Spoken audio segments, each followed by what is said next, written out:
Thanks for dropping in. In this video, my USB phone charger becomes possessed and eats my watch. I discover that stuff doesn't magically appear on a blank screen no matter how many times you look at it, and I do this strange, weird thing called exercise.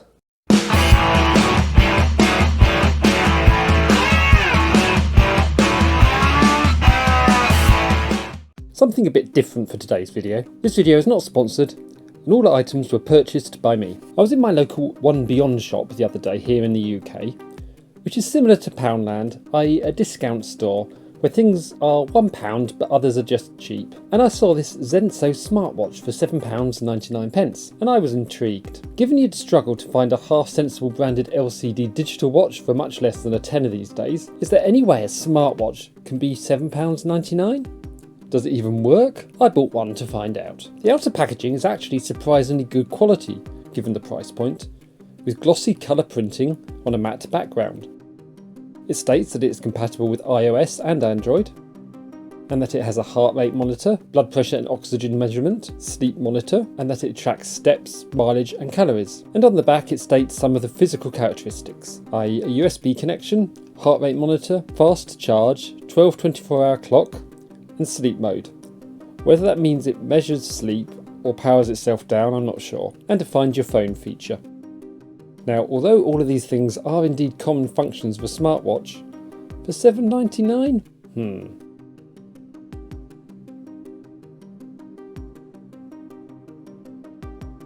Opening it up reveals a cardboard insert containing the watch and an instruction manual in English, which is a bonus I wasn't actually expecting.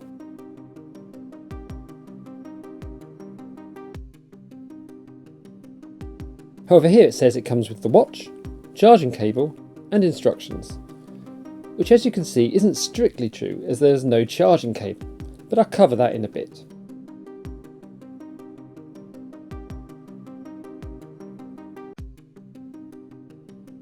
The watch itself is quite light, weighing 26 grams, but doesn't feel like it's going to fall apart immediately.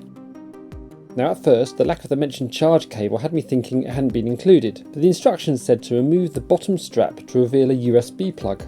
Now I'm a bloke in his 40s, and while not having a physique that will potentially concern any of the gladiators from the TV series, I do wonder how many people may struggle more than me, or even fail completely to remove the strap. Also, how many removals can it survive before snapping completely? But that is a question only time will tell. Also, there was no USB connection under the bottom strap. It was in fact under the top strap.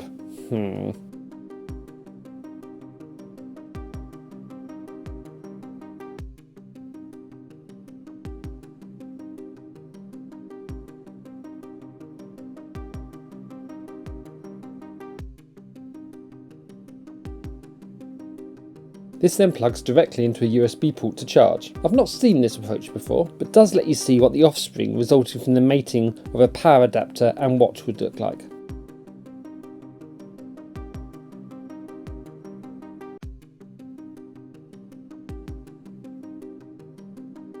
Powering it on, usually you'd expect the screen to show some sort of charging, but it does when you tap the bottom.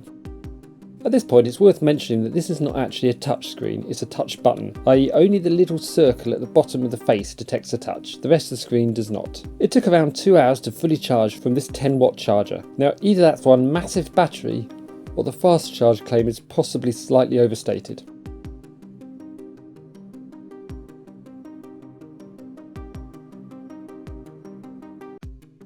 But once on, the screen looks pretty good for the price point. Quick tapping scrolls through the options, and long pressing either selects or escapes the option, depending on the context.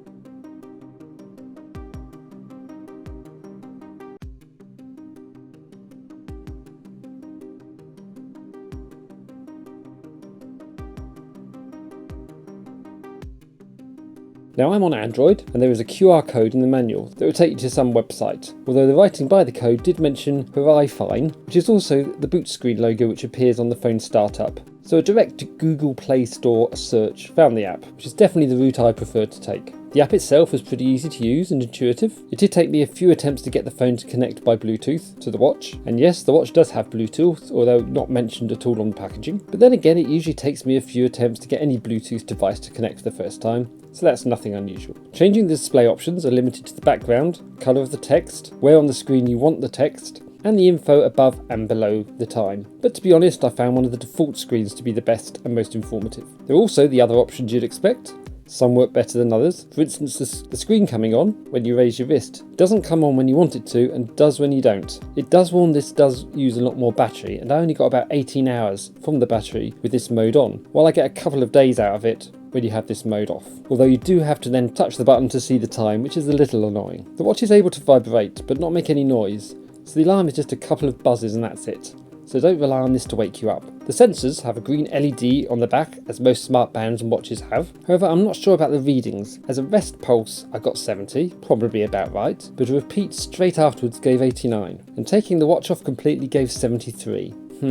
Similarly, with the blood oxygen, I got 98%, and taking the watch off gave 97%. The step counter was actually very accurate though. Although you can set the watch to do all these readings at regular intervals, to just do a reading on demand needs to be activated from the app. You can't tell the watch to do it on its own. As a final heart rate monitor test, I did some cycling on a bike which has its own heart rate monitor for comparison. Cue montage, because even Rocky had a montage.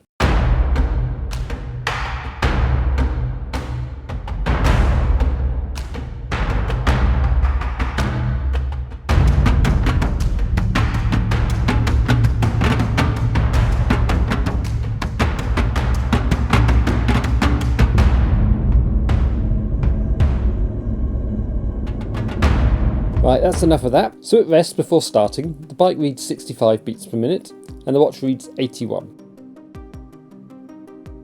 After cycling for a few minutes, the bike reads 96 beats per minute and the watch reads 73.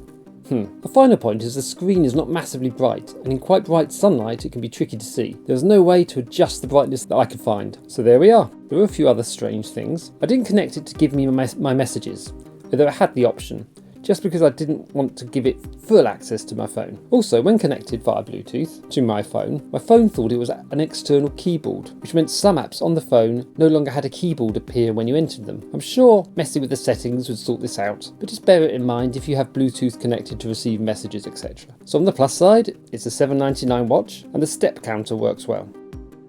On the minus, I'd question the accuracy of the other readings, and I'm not sure how long pulling the strap on and off will last before something breaks. It's been fun playing with it, but personally, I'd save £30 or so, and maybe get a fitness tracker from Xiaomi or a similar brand, which does all this, maybe slightly better, with additional functions, and with a better battery. But for $7.99 and a bit of fun, not bad. Hope you enjoyed this video. Please leave a like if you did. Have you got a cheaper smartwatch or fitness tracker?